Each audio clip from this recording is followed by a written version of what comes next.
حضور علیہ الصلوۃ والسلام نے فرمایا کہ مومن کا معاملہ بھی بڑا عجیب ہے کہ اسے اگر تکلیف ہوتی ہے تو اس پر وہ صبر کرتا ہے، یا اسے خوشی ملتی ہے تو اس پر وہ شکر کرتا ہے، تو دونوں صورتوں میں اللہ اس کو اجر عطا کرتا ہے۔ اور یہ صرف شان مومن کی ہی ہے کہ وہ مصیبت پر صبر کرے، بلکہ فرمایا کہ مومن کے پاؤں میں کانٹا بھی چبھتا ہے تو اس کا بھی اس کو اجر دیا جاتا ہے،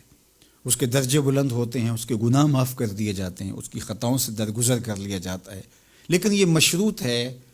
اس تکلیف کو صبر کے ساتھ برداشت کرنے سے۔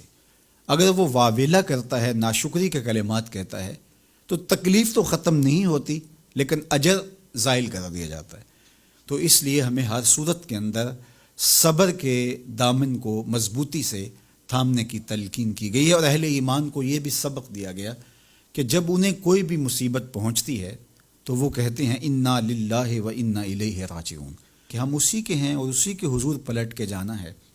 تو یہ وہ امر ہے کہ جو ان کی طبیعت کے اندر ٹھہراؤ پیدا کرتا ہے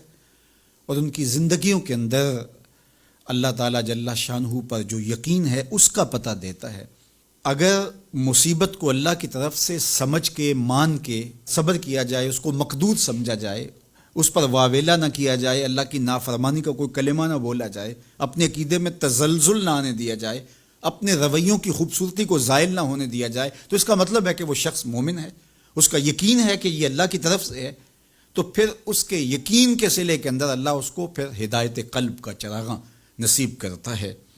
اور فرمایا واللہ بکل شیء علیم،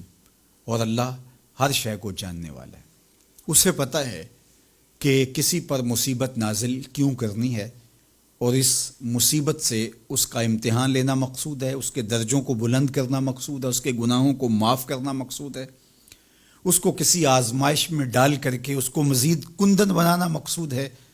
یا اس کا کیا مقصود ہے، اس کو سزا دینا مقصود ہے، یہ اسے پتہ ہے۔ تمہارا رب تمہاری طرف آنے والی جو تکلیفیں ہیں ان کے اندر ہزارہا پنہا حکمتوں سے واقف ہے۔ یہاں یہ بات بھی سمجھنے کے قابل ہے کہ جو شخص مصیبت کے آنے پر صبر اور استقامت کے ساتھ اس سے نپٹتا ہے اور اللہ پر جو اس کا یقین ہے اس میں تزلزل پیدا نہیں ہونے دیتا، کل من عند اللہ، اے محبوب فرما دیجئے جو کچھ ہے وہ تمہارے رب کی طرف سے ہے۔ یہ اس کا خیال اور فکر ہے کہ یہ میرے اللہ کی طرف سے ہے، تو پھر اس مصیبت کو ٹالنے والا بھی وہی ہے۔ تو اگر یہ اس کا عقیدہ پختہ تھا تو پھر وہ مالک کی دہلیز چھوڑ کے، مالک کی چوکھٹ چھوڑ کے کسی اور دہلیز پہ نہیں جائے گا، کسی اور چوکھٹ پہ نہیں جائے گا۔ وہ اس مصیبت کو دور کرنے والا مؤثر حقیقی اللہ کو ہی جانتا ہوگا، اور اسی کے حضور دعائیں کرے گا، التجائیں کرے گا، کسی شرک کا ارتکاب نہیں کر سکتا ہے، اور وہ مالک کی دہلیز سے کبھی روح گردانی نہیں کر سکتا، بلکہ اس تکلیف کے آنے سے وہ اپنے رب کے ساتھ اور زیادہ جڑ جائے گا۔ اور اگر وہ صبر کرے تو یہ اس کا ایک مرتبہ ہے کہ وہ حوصلے کے ساتھ اس تکلیف کو برداشت کرے، اور دوسرا مرتبہ جو اس سے بڑھ کر ہے کہ اس پہ اللہ کی رضا کے سانچے میں اپنے آپ کو ڈھال لے کہ جے سونا میرے دکھ وچ راضی، میں سکھ نو چلے ڈاواں۔ اگر وہ اس بات پہ راضی ہے تو کوئی بات نہیں ہے، میں اس پہ راضی ہوں کہ میرے رب کی یہ رضا ہے۔ تو یہ دونوں چیزوں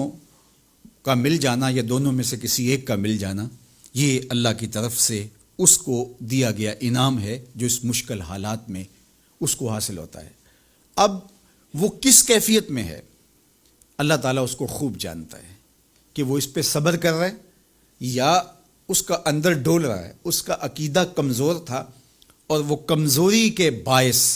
جو ہے وہ تزلزل کا، تذبذب کا شکار ہو گئے، تو یہ تمہارا رب خوب جانتا ہے۔ تو تمہارے سینے کے اندر چھپی ہوئی کیفیت